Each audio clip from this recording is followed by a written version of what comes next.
সকলের উদ্দেশ্যে প্রীতিপূর্ণ নমস্কার ও আন্তরিক শুভেচ্ছা জানাচ্ছি। শুরু করছি আজকের অনুধ্যান।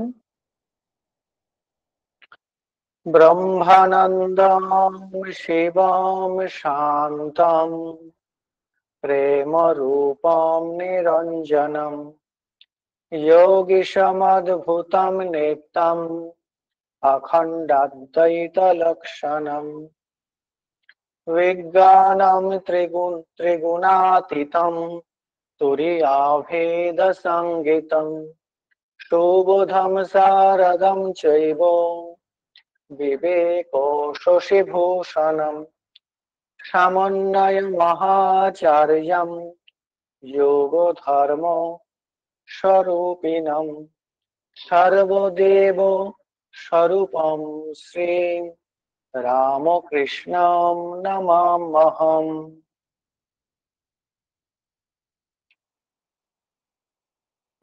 আমাদের আলোচনা ভক্ত ভগবান পারস্পরিক টান, এরকম আলোচনা বলে তেমন একটি প্রণাম মন্ত্র আমরা বললাম, যেখানে ভক্ত এবং ভগবান সকলকে আমরা তার মধ্য দিয়ে স্মরণ করে নিলাম।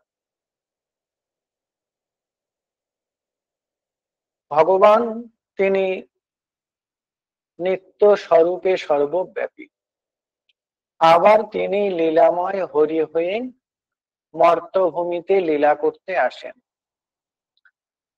ভগবান নানা রূপে লীলা করেন। তার জগৎ লীলা, ঈশ্বর লীলা, দেবলীলা, নরলীলা ইত্যাদি কত রকমের লীলা তার আছে, কিন্তু এর মধ্যে নরলীলাই সর্বোত্তম। চৈতন্য চরিতামৃতে আছে, কৃষ্ণের যতে খেলা সর্বোত্তম নরলীলা, নর বপু তাহার স্বরূপ। আর তিনি যুগে যুগে আবির্ভূত হয়ে কত প্রেমের লীলা করেছেন। সাধক কবি লিখছেন, যুগে যুগে হরি নর দেহ ধরি করিলে প্রেমের লীলা। তার অরূপ সায়রে যখন লীলা লহরী ওঠে, তখনই তিনি নররূপে আবির্ভূত হবার তাগিদ অনুভব করেন। এই নরদেব শ্রীরামকৃষ্ণ তিনিও সাক্ষাৎ ভগবান, নিত্যরূপে যিনি সর্বব্যাপী, তিনি লীলাময় হয়ে শ্রীরামকৃষ্ণ হয়ে এসেছেন। তাই স্বামীজি বন্দনা করেছেন, নরদেব দেব জয় জয় নরদেব। আমরা সেই অদ্ভুত গানটি স্মরণ করতে পারি, অরূপ সায়রে লীলা লহরী উঠিল মৃদুল করুণাবায় আদি অন্তহীন অখণ্ডে বিলেন মায়ায় ধরিলে মানব কায়।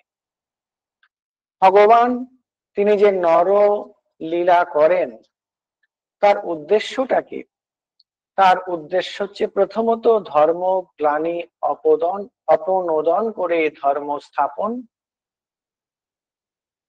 আর রসাস্বাদন।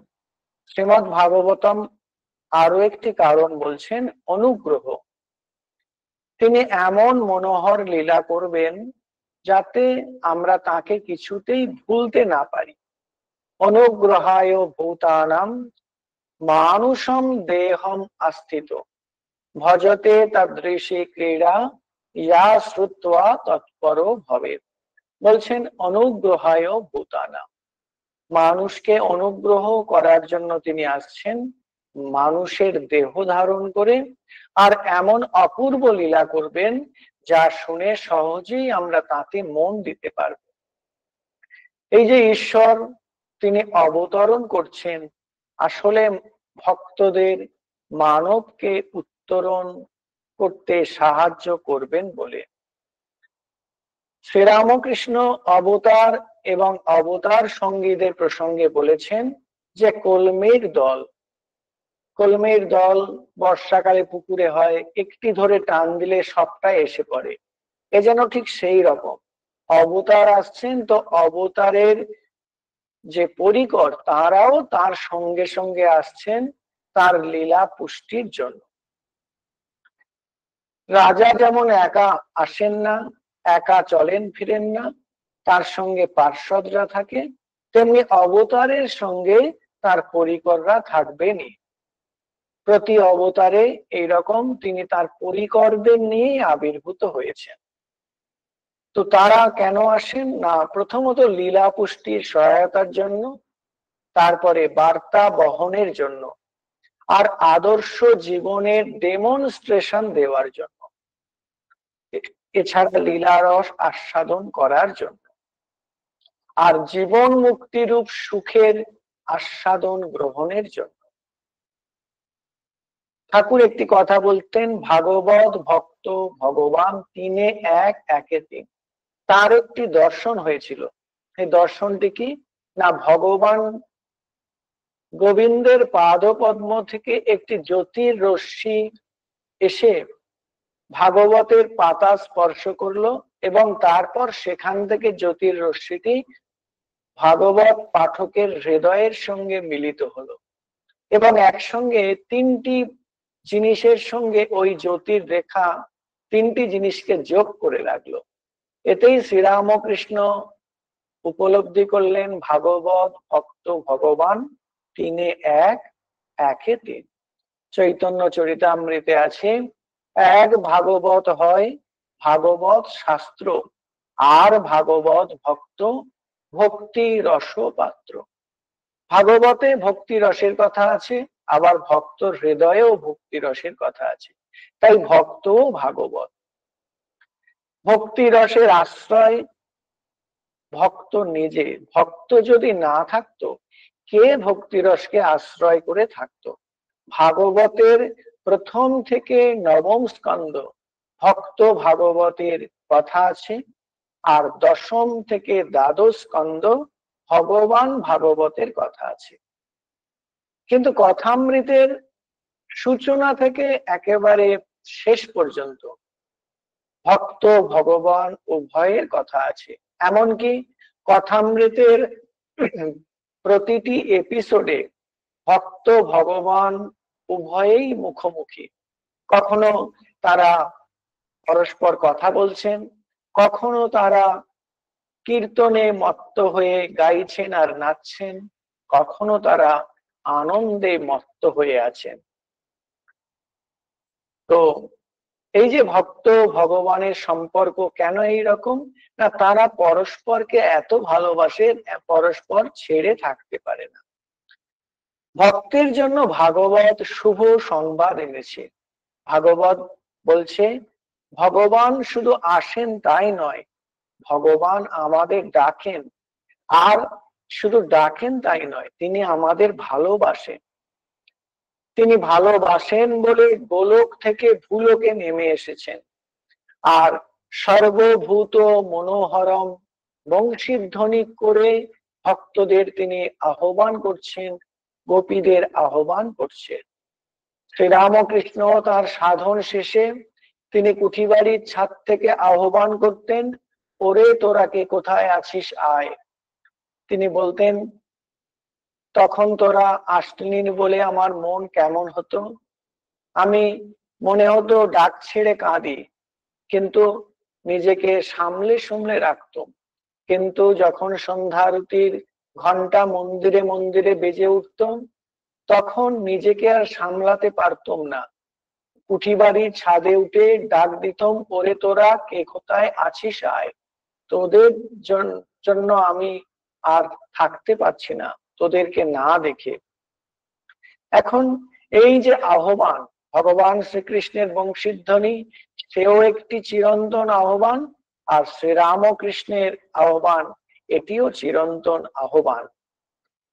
গানে আছে, বংশী বাজিল বিপিনে, আমার তো না গেলে নয়, পথে শ্যাম দাঁড়িয়ে আছে। তোদের শ্যাম কথার কথা সইল, আমার শ্যাম অন্তরের ব্যথা। তোদের বাঁশি বাজে কানের কাছে, বাঁশি আমার বাজে হৃদয় মাঝে। বাঁশি বাজে বেরাও রায়, তোমা বিনে কুঞ্জেরও শোভা নাই। এই যে ভগবানের জন্য ভক্তের টান অনুভব করা, এই অদ্ভুত ব্যাকুলতা। আরেকটি গানে আছে, তুমি ডাক দিয়েছো কোন সকালে, কেউ তা জানে না। তিনি যে কত আগে আমাদের আহ্বান করেছেন, আমরা তার খবর পাই না, আমরা তার খবর রাখি না। খবর পেলেও এই জাগতিক ভোগ বাসনায় এমন ভাবে আমরা নিজেদের জড়িয়ে ফেলি, সে ডাকে সাড়া দেওয়ার অবসর থাকে না। মধ্যযুগের দুই মরমিয়া সাধকের কাহিনী আছে। একজন সাধক, তিনি জুতো তৈরি করেন। তিনি তার ঘরে বসে আপন মনে জুতো তৈরি করছেন, আর সেই সময় আরো এক ভক্ত ওই রাস্তা দিয়ে যাচ্ছিলেন। কিন্তু এমন ঝমঝমিয়ে বৃষ্টি এলো, ওই পথিক সাধকটি এই সাধকের ছাঁচতলায় এসে দাঁড়ালো। অনেক পরে যিনি জুতো সেলাই করছিলেন, তিনি আগন্তুক সাধককে ডেকে বললেন, আপনি ভিতরে আসুন, এখানে বসুন, বলে একটি চামড়া বিছিয়ে দিয়ে বসতে দিলেন। তিনি দেখছেন আগন্তুক অতিথি সাধকটি, তিনি চোখের জলে বুক ভেজাচ্ছেন। তিনি জিজ্ঞেস করছেন, আপনি কাঁদছেন কেন? আমি ওই চামড়ার উপর বসতে দিয়েছি তাই? বলছেন, না না, আমি সেজন্য কাঁদছি না। আমি কাঁদছি এই জন্য যে আমি তো এসেছি তোমার ছাঁচতলায়, আর তুমি আমায় ডেকে বসালে। তেমনি আমাদের এই বন্ধ হৃদয়ের দুয়ারে কতবার প্রভু আমাদের কাছে আসেন, কিন্তু আমরা হৃদয় খুলে তাকে আহ্বান করি না, তাকে তোমার মতো ডেকে বসাই না। আর সেই জন্য অনুতাপে আমি কাঁদছি। যদি হে আমার বন্ধ দুয়ার কখনো বন্ধ থাকে, তাহলে তুমি দ্বার ভেঙে চলে এসো। তাই কবির আকুতি, কবির প্রার্থনা, ভক্ত কবির প্রার্থনা।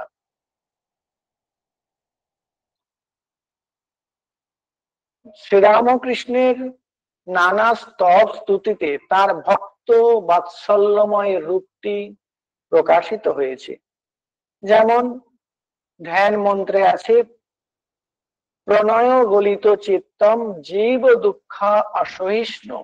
তার চিত্ত জীবের দুঃখে, জীবের প্রতি ভালোবাসায় সবসময় বিগলিত হয়ে থাকে। স্বামীজি লিখছেন, আচণ্ডালাহ অপ্রতিহত রয় যস্য প্রেম প্রবাহ। আচণ্ডালে তার প্রেমের প্রবাহ অবারিত। তিনি চির অনুমদ প্রেম পথার। আরেকটি শ্লোকে আছে, কৃপাভি পূর্ণম প্রতি তপ্ত লোক। যারা অত্যন্ত কষ্ট পাচ্ছে, দুঃখ পাচ্ছে, যন্ত্রণা পাচ্ছে, তাদের প্রতি তিনি কৃপা পরিপূর্ণ। আর বলছেন, ভক্তার্তি ভারম কৃপয়া হরন্তম। তার কাছে প্রার্থনা করে ভক্ত কবি বলছেন, ভক্তার্তি ভারম, ভক্তের আরতির রূপ যে বোঝা, সেটি কৃপা করে তুমি গ্রহণ করো, তুমি হরণ করে নাও। কার কাছে প্রার্থনা করা হচ্ছে না? লাভ পার্সনিফাইড ভগবান, চির অনুমদ প্রেম পাথার ভগবান শ্রীরামকৃষ্ণের চরণে এই প্রার্থনা। ভক্তকে তিনি আহ্বান করে তিনি শুধু ক্ষান্ত হলেন না, তাদের জন্য প্রতীক্ষা করে বসে আছেন, কখন তারা আসবে। দক্ষিণেশ্বর যেন তার খাস দরবার, সেখানে তিনি বিশেষ বিশেষ ভক্তকে আহ্বান করে তাদের সঙ্গে দেখা করবেন, তাদের সঙ্গে আলাপ করবেন, প্রেমের লীলা করবেন। আর বলরাম মন্দির তার আম দরবার, সেখানে কলকাতার সব লোকের সঙ্গে তিনি দেখা করবেন। গানে আছে, তোদের তরে কৃপা করে বসে আছি বিরলে। তিনি আমাদের জন্য বিরলে অপেক্ষা করে বসে আছেন। ভক্তের জন্য তার কত অস্থিরতা আমরা একটি ঘটনাকে অনুধ্যান করতে পারি। সেদিন রামদয়াল বাবু গিয়েছেন দক্ষিণেশ্বরে, তিনি রাত্রিবাসও করছেন। বাবুরাম মহারাজও আছেন। তার তখন কম বয়স, আর তখনও তার নরেনের সঙ্গে সাক্ষাৎ হয়নি। সেদিন তাদের বিছানা হয়েছে বারান্দাতে, ঠাকুর তো ভিতরে আছেন। রাত 10টার কাছাকাছি ঠাকুর বাইরে বেরিয়ে এসেছেন, বলছেন ওগো তোমরা ঘুমুলে? তারা দুজনে শশব্যস্তে উঠে বসে বলছেন না মশাই, আমরা ঘুমাইনি। ঠাকুর বলছেন আচ্ছা তোমরা বলতে পারো নরেন কেন আসে না? নরেনের জন্য আমার বুকের ভিতরটা কেমন কষ্ট হচ্ছে, যেন গামছা নিগড়ানোর মতো কষ্ট হচ্ছে। তোমরা বলতে পারো নরেন কেন আসে না? তোমরা একটু তাকে খবর দেবে। রামদয়াল বাবু তাকে আশ্বস্ত করছেন, যেমন কিনা একজন বয়স্ক মানুষ শিশুকে নানা কথায় আশ্বস্ত করতে চেষ্টা করে, ঠিক সেই রকম ঠাকুরও আশ্বস্ত হয়ে, তিনি তো বালকের ভাব তার, তিনি গিয়ে আবার বিশ্রাম করতে গিয়েছেন। আবার পরক্ষণে তাদের কাছে হাজির। বুঝলে না, নরেনের জন্য আমার ভেতরটা যেন গামছা নেকড়ানোর মতো মোচড় দিচ্ছে, আমি আর থাকতে পারছি না। তোমরা একবার তাকে খবর দেবে। সে কেন এত নিষ্ঠুর হলো বলো দেখি, কেন সে একেবারেই আসে না? তার এই রকম আকুতি, এই রকম তার যন্ত্রণা দেখে বাবুরাম মহারাজ তিনিও অস্থির হয়ে উঠছেন মনে মনে। আর নরেন নামক সেই ব্যক্তিটি, যাকে তিনি চেনেন না, তার প্রতি তিনি খুব অসন্তুষ্ট হচ্ছেন। ভারী নিষ্ঠুর লোক তো, যাকে ইনি এত ভালোবাসেন, সেই নরেন কেন আসে না? তো এভাবে আবার তাকে ফেরত পাঠানো হলো। আবার কিছুক্ষণ পরে তিনি হাজির হলেন।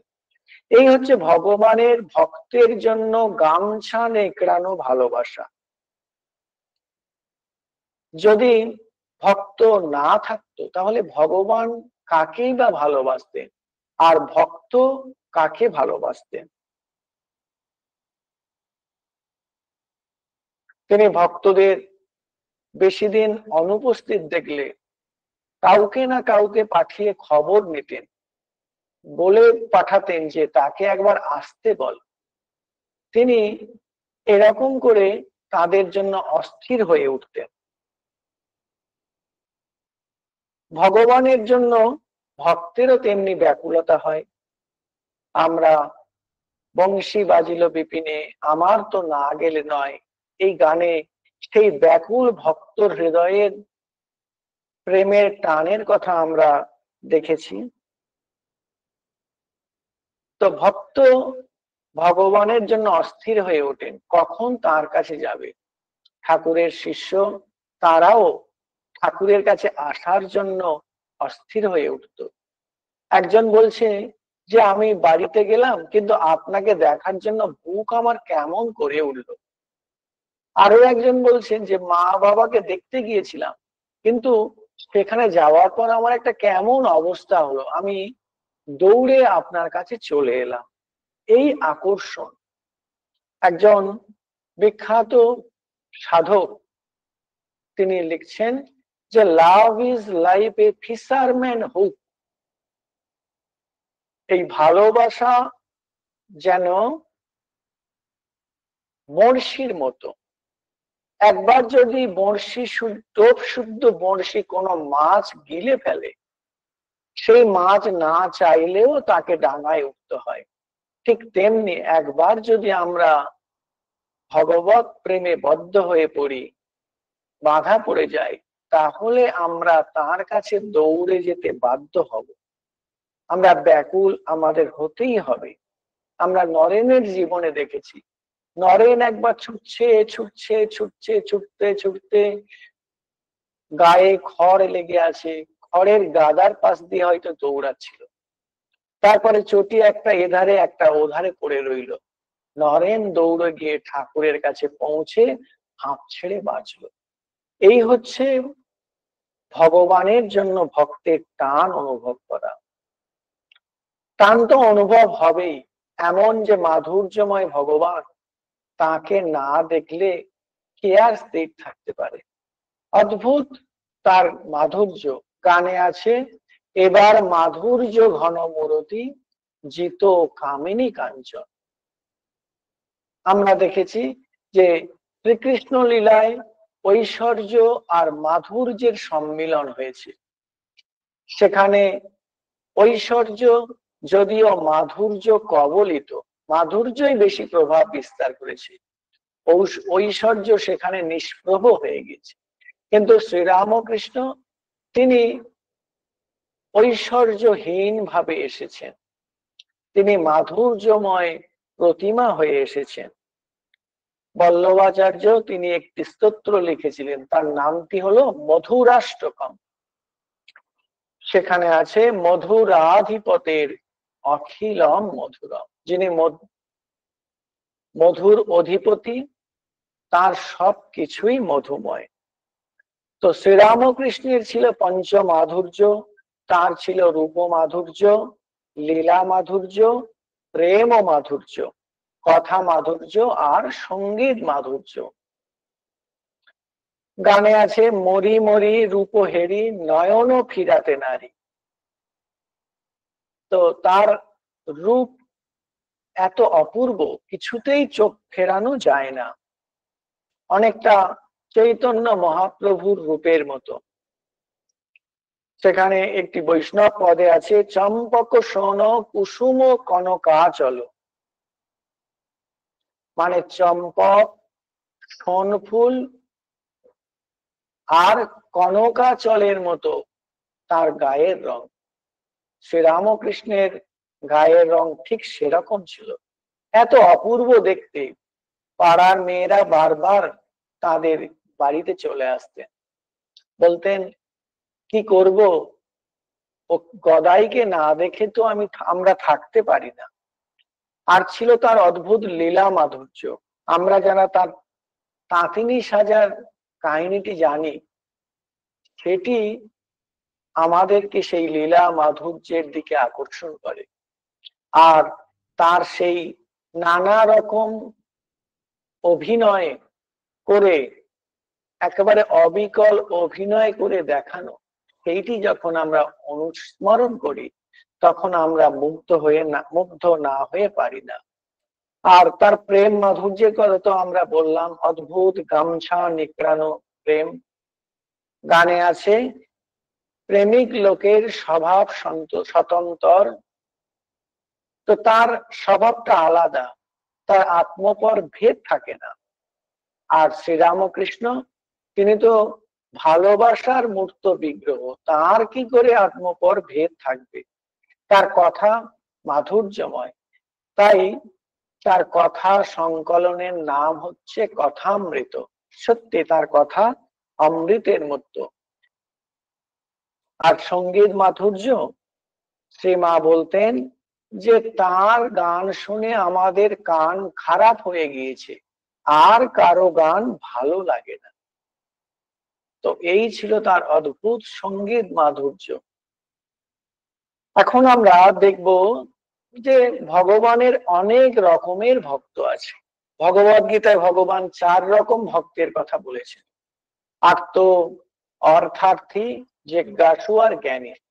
যারা বিপন্ন হয়ে ভগবানকে ডাকছেন তারা আর্ত ভক্ত, যেমন দ্রৌপদী, গোলাপ মা।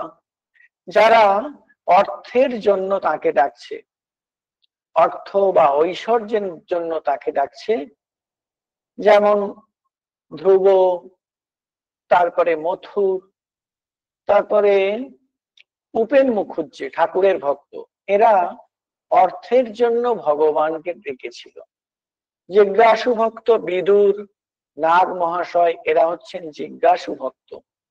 আর প্রেমী ভক্ত তারা হচ্ছেন ব্রজগোপী, মীরাবাই, এরা হচ্ছেন প্রেমী ভক্ত। এখন আরো অনেক শ্রেণী আছে, যেমন সাত্ত্বিক, রাজসিক, তামসিক ভক্ত হয়, আবার ত্রিগুণাতীত ভক্ত হয়। ঠাকুর সাত্ত্বিক ভক্তের কথা বলেছে, তারা সবকিছু গোপনে করে। রাজসিক ভক্তের একটু দেখানো ভাব থাকে, আর তামসিক ভক্ত তারা ভগবানের উপর জোর জবরদস্তি করে। আর ত্রিগুণাতীত ভক্ত তারা কিন্তু সব ধরাছোঁয়ার বাইরে। ঠাকুর আরো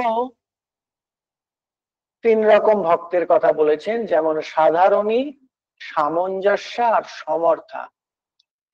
সাধারণী ভক্ত কেমন? যে শুধু নিজের সুখ হলেই হলো, সে ভগবানের কথা খুব ভাবে না, সে ভগবানকে ডাকে নিজের জন্য।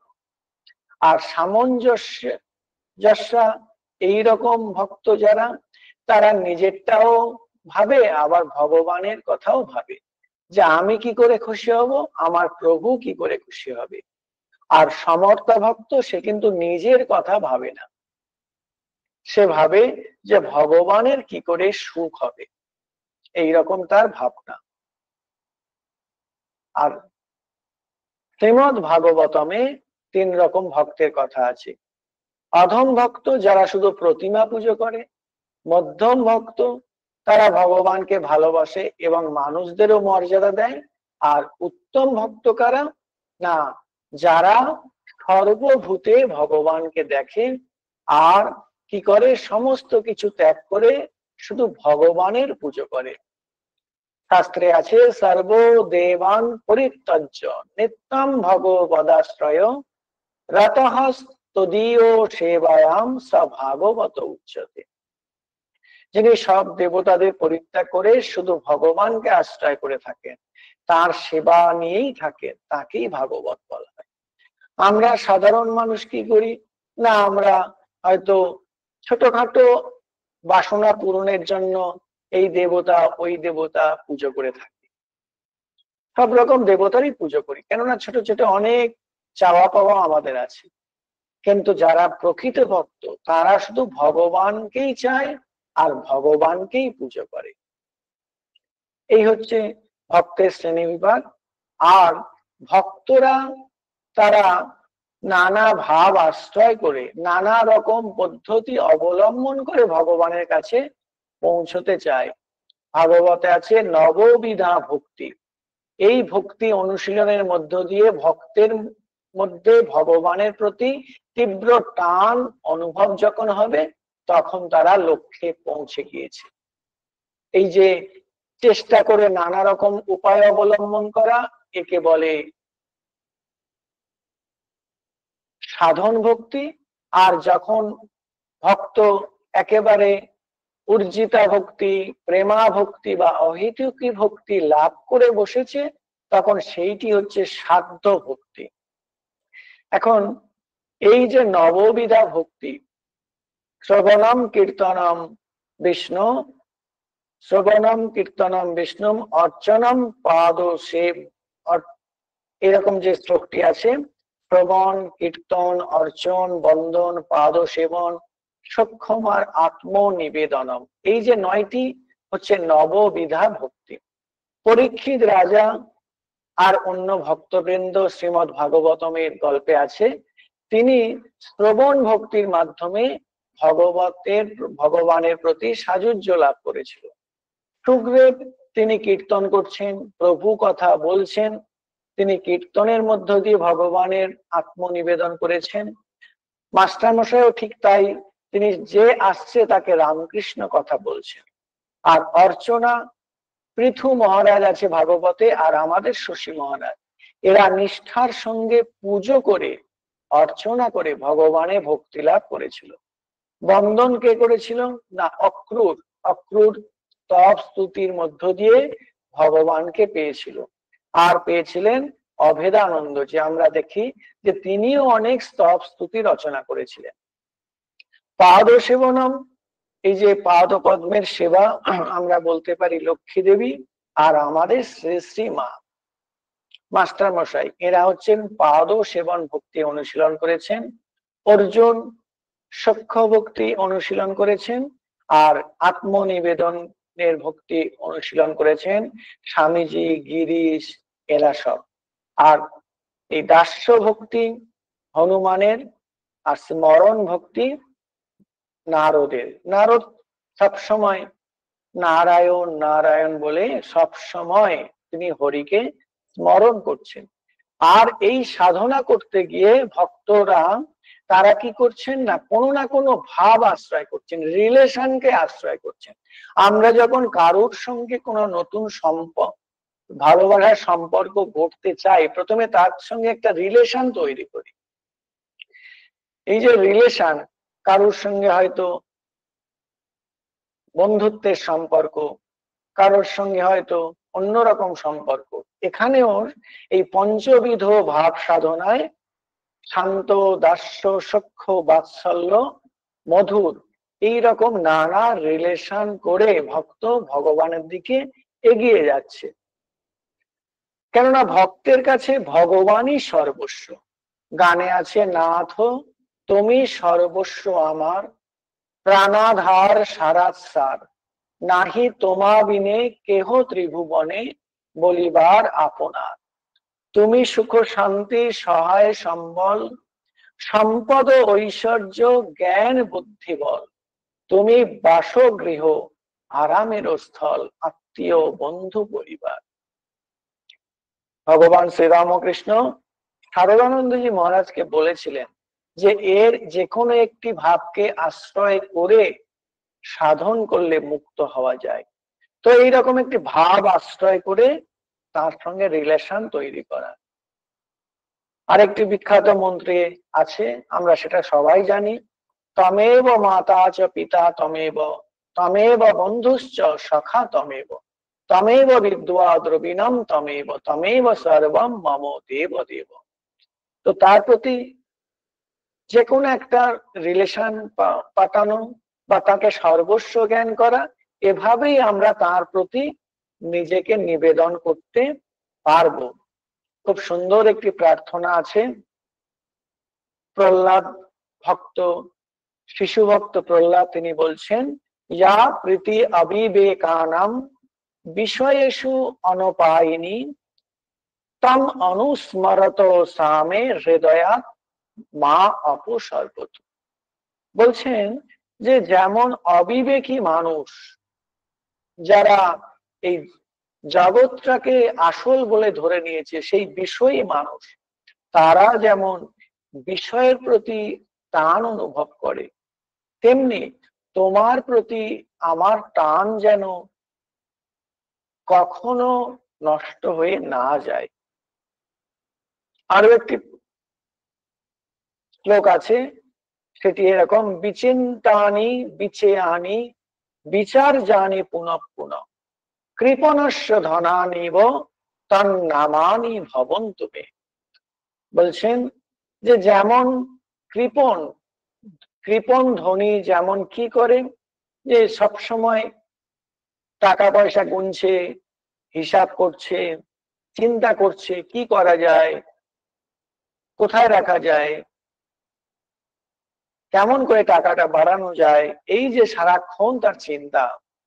একটা কৃপণ ধনী যেমন সবসময় অর্থের চিন্তা করে, অর্থ রক্ষণ এবং পরিবর্ধনের ধান্দা করে, ঠিক তেমনি আমি যেন তোমার নামটিকে নিয়েই কাল কাটাতে পারি। এইটি হচ্ছে ভক্তের আকুতি। ভগবানের সুখে ভক্তের সুখ হয়, সেই জন্য ভক্ত কখনো ভগবানের পরিশ্রম হোক, ভগবানের কষ্ট ভক্ত চান না। ঠাকুর একটি গল্প বলছেন যে তিন বন্ধু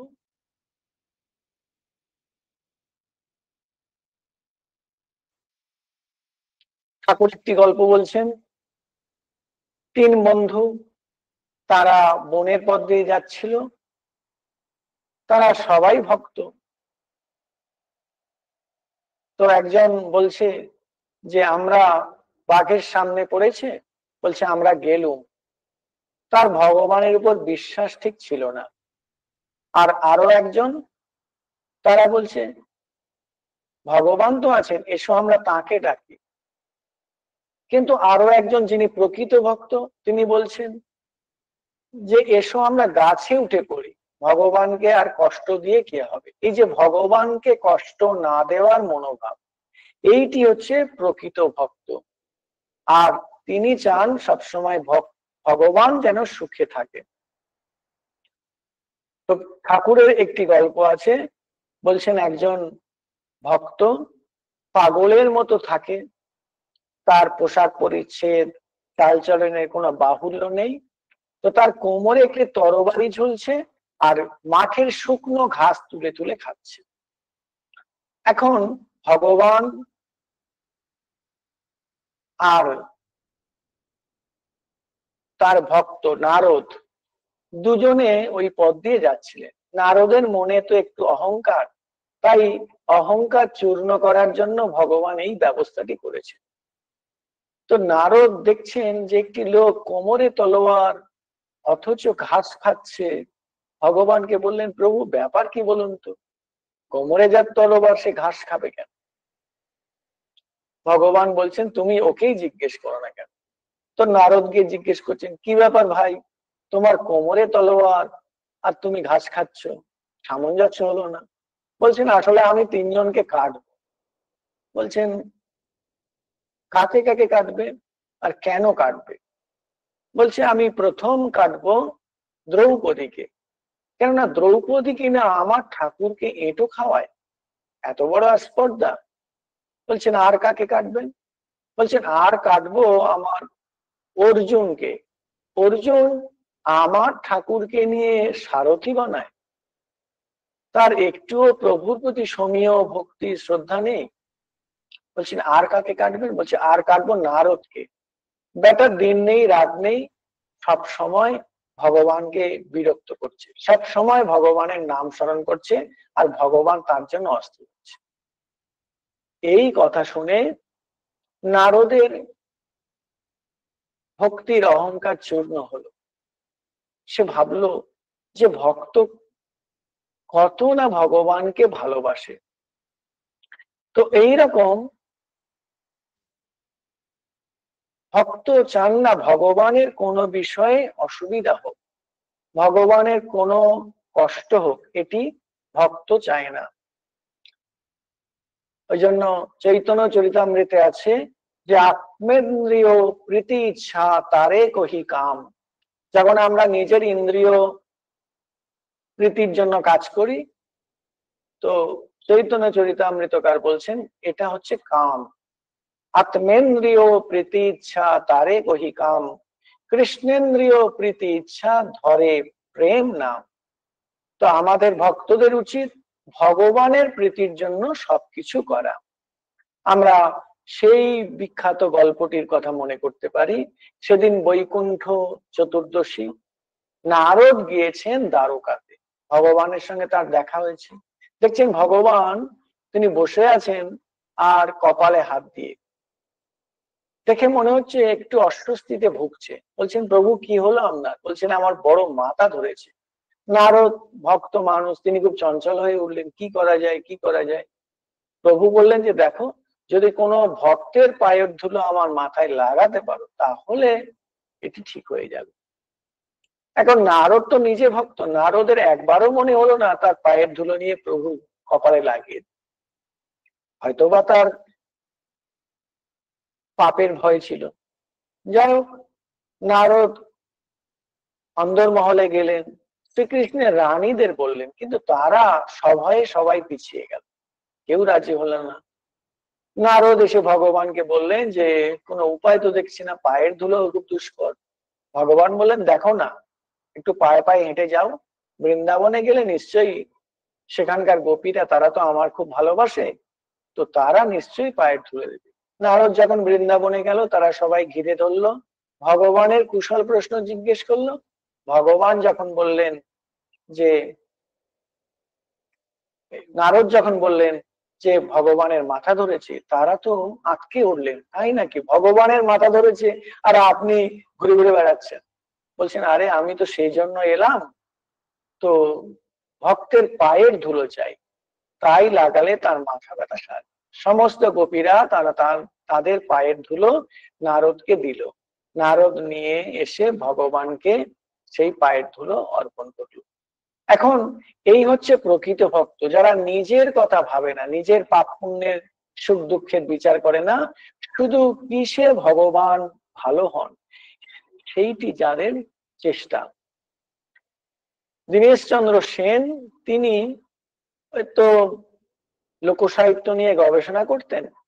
তিনি একটি ওই রকম লোকসাহিত্যে কবিতা আবিষ্কার করেছিলেন, যেটি তিনি নিবেদিতাকে শুনিয়েছিলেন। সেখানে আছে ভক্ত কবি শিবকে পরামর্শ দিচ্ছেন যে, হে শিব, তুমি কেন ভিক্ষা করে খাও? তুমি যদি একটু চাষবাস করতে, তাহলে তোমার পেটের ভাত আর পরনের কাপড়ের তো অভাব হতো না। কেননা তুলো চাষ করলে পরনের কাপড় হবে, ধান চাষ করলে অন্ন জুটবে। তো নিবেদিতা এই কবিতাটি শুনলেন, শুনে তার খুব ভালো লাগলো, খুব আনন্দ হলো। ভাবছেন যে ভক্ত নিজের দুঃখের কথা ভাবেন না, ভক্ত ভাবছেন যে কেমন করে ভগবানের দুঃখ দূর হবে। তাই বলছেন যে প্রভু, তুমি কেন ভিক্ষা করে খাও? তুমি তো যদি একটু চাষবাস করো মন দিয়ে, তাহলে তো আর এই কষ্ট তোমার হয় না। ভক্ত শুধুই ভগবানকে ভালোবাসে, ভক্ত কিন্তু নরকের ভয়ে বা স্বর্গের লোভে ভগবানকে ভালোবাসে না। এ হচ্ছে অহেতুকী ভক্তি, তাকে ভালোবাসার জন্য ভালোবাসে। চন্দ্রগুপ্ত একটি নাটক আছে, সেখানে একটি গান আছে যে, ভালোবাসো নাহি বাসো নৈক তারও অভিলাষী, আমি শুধু ভালোবাসি ভালোবাসি ভালোবাসি। এই হচ্ছে ভক্তের ভাব। নরেন ঠাকুরের কাছে গিয়েছে, ঠাকুর তো নরেনকে পাত্তাই দিচ্ছে না।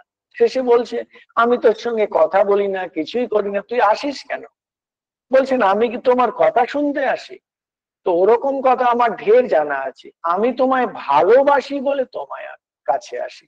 এই যে ভালোবাসা, একজন ভক্ত প্রার্থনা করছে, হে ভগবান, যদি নরকের ভয়ে আমি তোমায় পুজো করে থাকি, তাহলে আমায় নরকের আগুনে নিক্ষেপ করো। আর যদি স্বর্গ সুখের লোভে তোমায় পুজো করে থাকি, তাহলে স্বর্গের দরজা চিরকালের মতো বন্ধ করে দাও।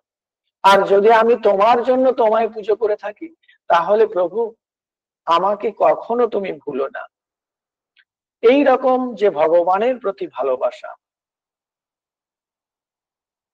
ঠাকুর একটি গল্প বলেছেন যে, জমিদারের বাড়িতে অনেক লোক আসে, জমিদার দরবার সাজিয়ে বসে, আর সব প্রজারা এসে ভিড় করে, আর প্রত্যেকে তার নিজের নিজের প্রার্থনা করে, আমাকে এই দাও, ওই দাও, সেই দাও। জমিদারও প্রার্থনা মঞ্জুর করেন, আর সবাই জমিদারকে ধন্যবাদ শ্রদ্ধা জানিয়ে ফিরে যায়। কিন্তু একটি লোক, সে কিন্তু রোজ আসে। একদিন জমিদার বললেন যে, তুমি তো রোজ আসো, তুমি তো কিছু চাও না। বলছে, না আমি কিছু চাই না। বলছে, তাহলে কেন আসো? বলছে, আমি আপনাকে ভালোবাসি বলে। এখন জমিদার তাকে পেয়ে খুব খুশি যে অন্যেরা চাইতে আসে, আর এ আমাকে ভালোবাসে বলে আসে।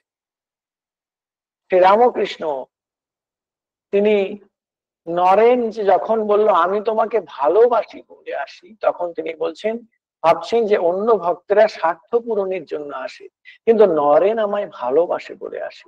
এই যে ভালোবাসা ভগবানের প্রতি, এইটি হচ্ছে অহেতুকী ভালোবাসা। আর ভগবান এই রকম যারা ভালোবাসা পরায়ণ, অহেতুকী ভক্তি নিয়ে যাদের অন্তর পূর্ণ, তাদেরকে নিয়ে তিনি বিলাস করতে ভালোবাসেন। কথামৃতের পাতায় পাতায় যে 177 দিনের এপিসোড আছে, 77 দিনের চলচ্চিত্র আছে, কথাচিত্র আছে, সেখানে কিন্তু ভক্ত বিলাসী ভগবান উদ্ভাসিত হয়ে উঠেছে। ভগবানও চান তার তিনি ভক্ত সঙ্গী। ঠাকুর বলতেন যে, একজন অপঘাতে মৃত্যুবরণ করেছিল, সে তো ভূত হয়ে গিয়েছে। এখন কেউ যখন কোন দুর্ঘটনায় পড়ে, সে ভাবে এ নিশ্চয়ই অপঘাতে মৃত্যু হবে, আর আমি এর সঙ্গী হিসেবে পাব।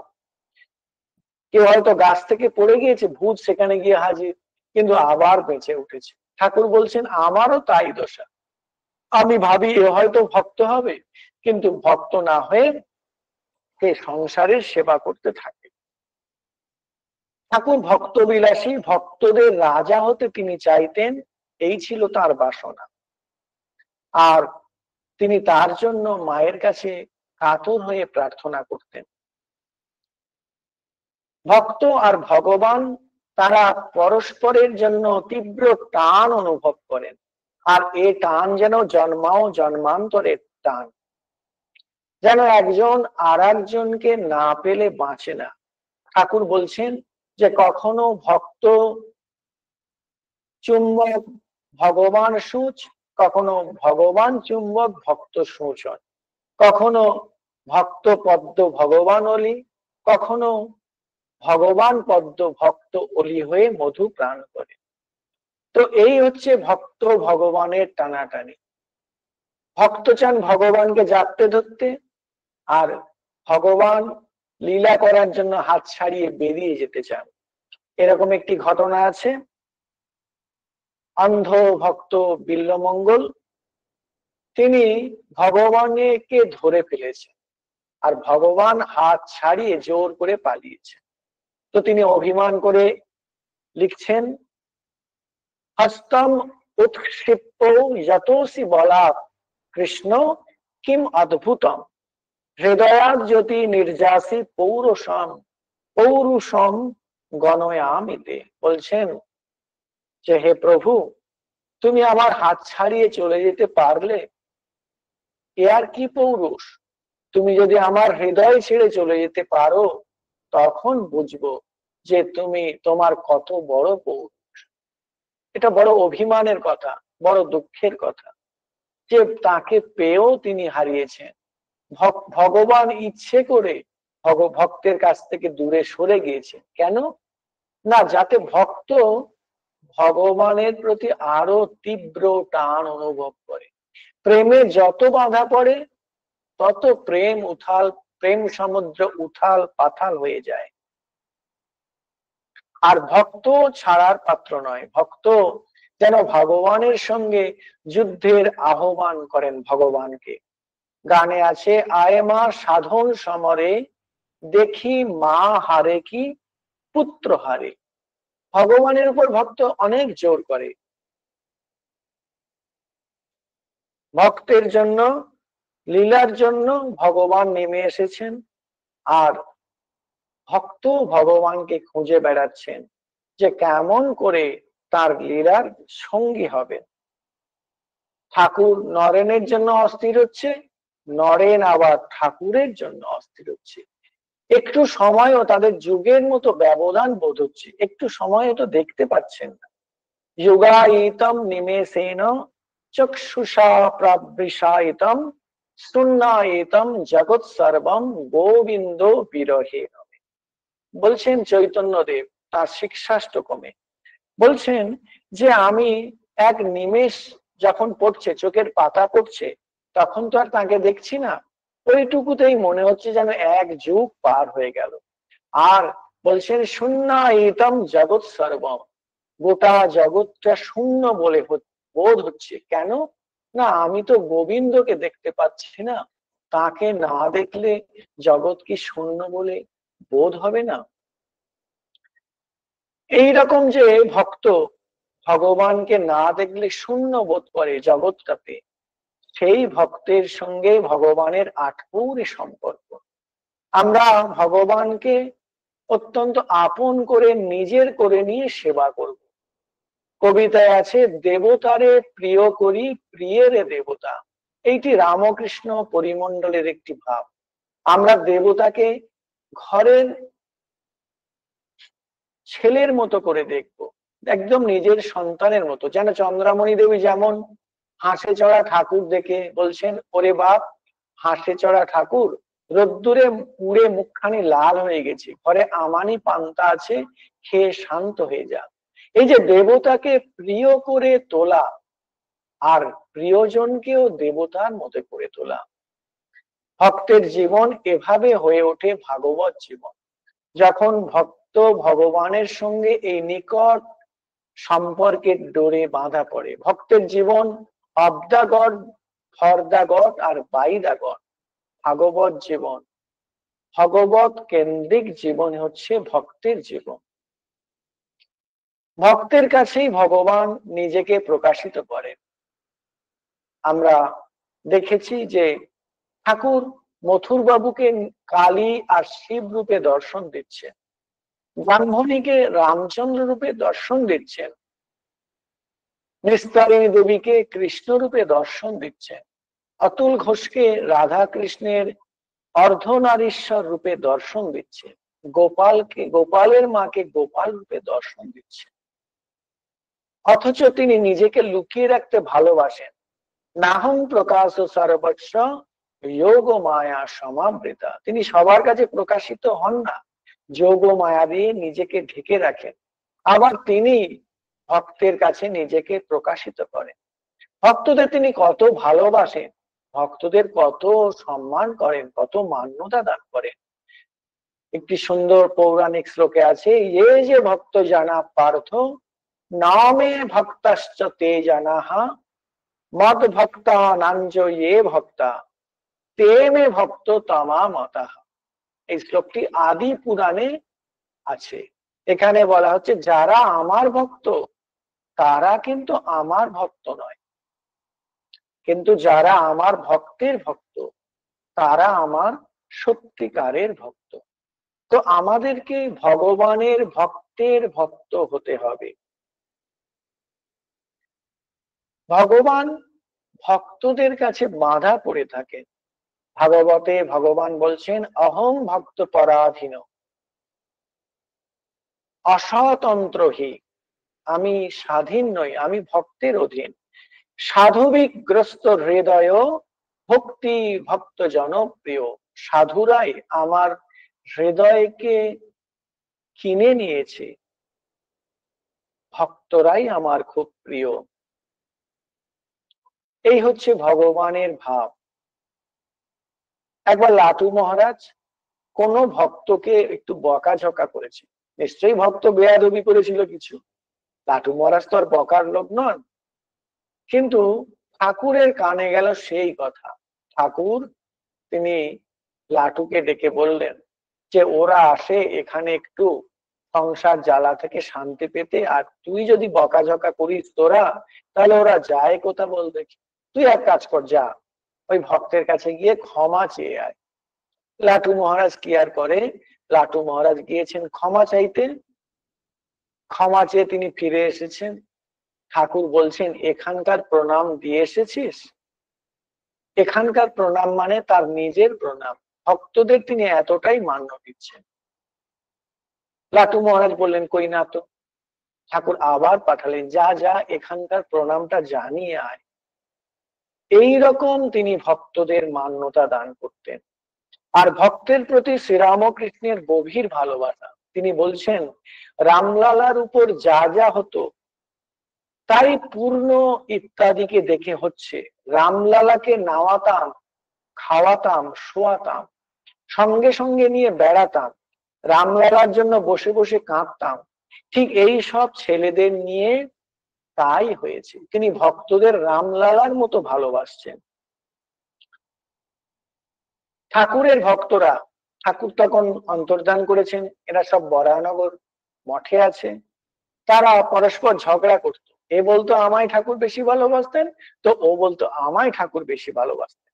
তো এই তর্ক ঝগড়াঝাটি দেখে, ভালোবাসা নিয়েই তো ঝগড়া, ভালোবাসার ঝগড়া।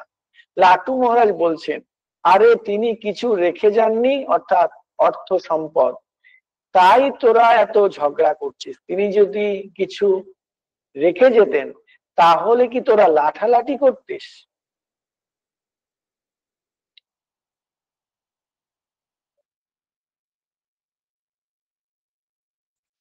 আমরা দেখছি যে রামকৃষ্ণের এই যে ভক্তরা,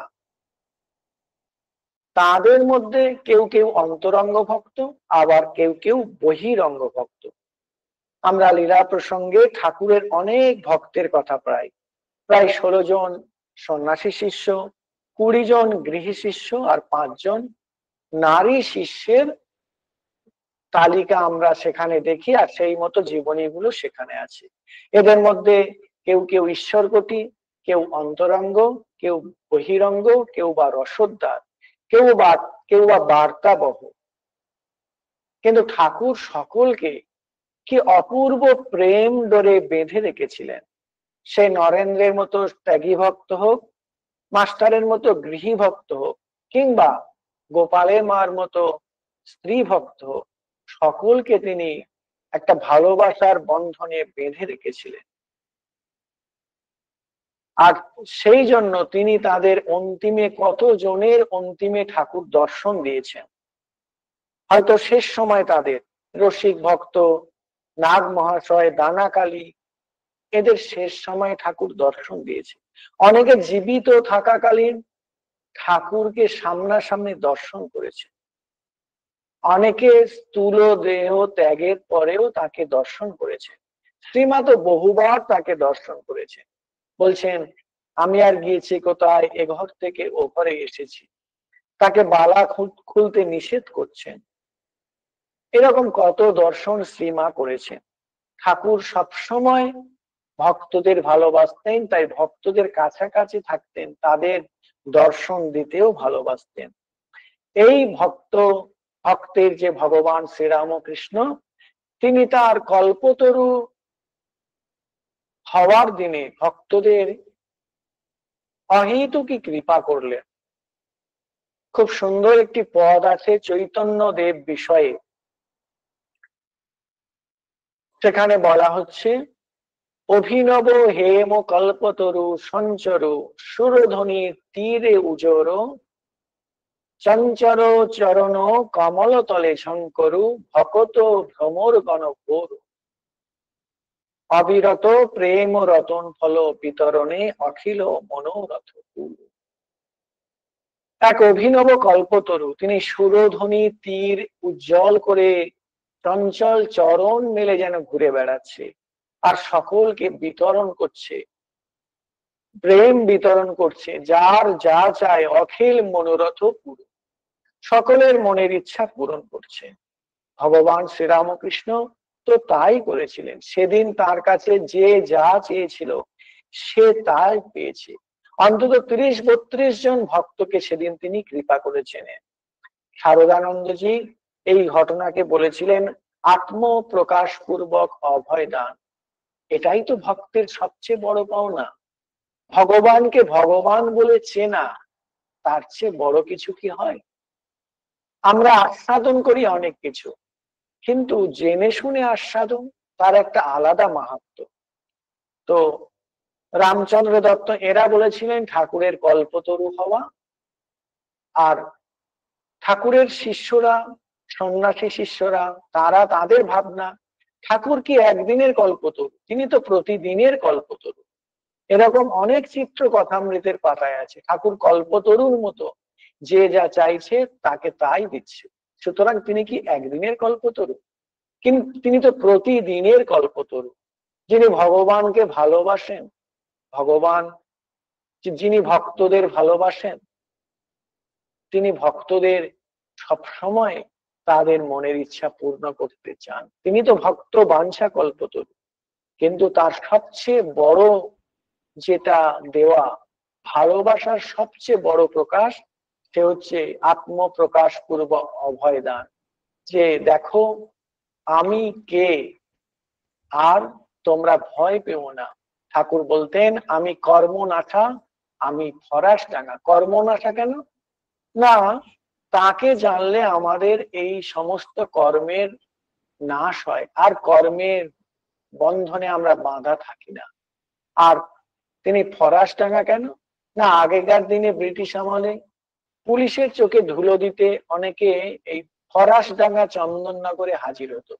সেখানে গেলে পুলিশ আর ছুঁতে পারে না। আমরা যদি ঠাকুরের চরণে শরণ নিই, তাহলে মায়া আমাদের কিছু করতে পারবে না। মামেব যে প্রপদ্যন্তে মায়া মেতাম তরণ দিতে, আমার যে শরণ নেয় তাকে আমি মায়া সাগর থেকে উদ্ধার করি। ঠাকুর তো তাই করেছেন। তাই আসুন শ্রীরামকৃষ্ণের শরণ নিই। জয় জয় রামকৃষ্ণ বাঞ্ছা কল্পতরু, জয় জয় ভগবান জগতের গুরু, জয় জয় মাতৃদেবী জগত জননী, রামকৃষ্ণ ভক্তিদাত্রী চৈতন্য দায়িনী, জয় জয় ইষ্ট গোষ্ঠী, জয় ভক্তগণ, সবার চরণ রেণু মাগে অধম।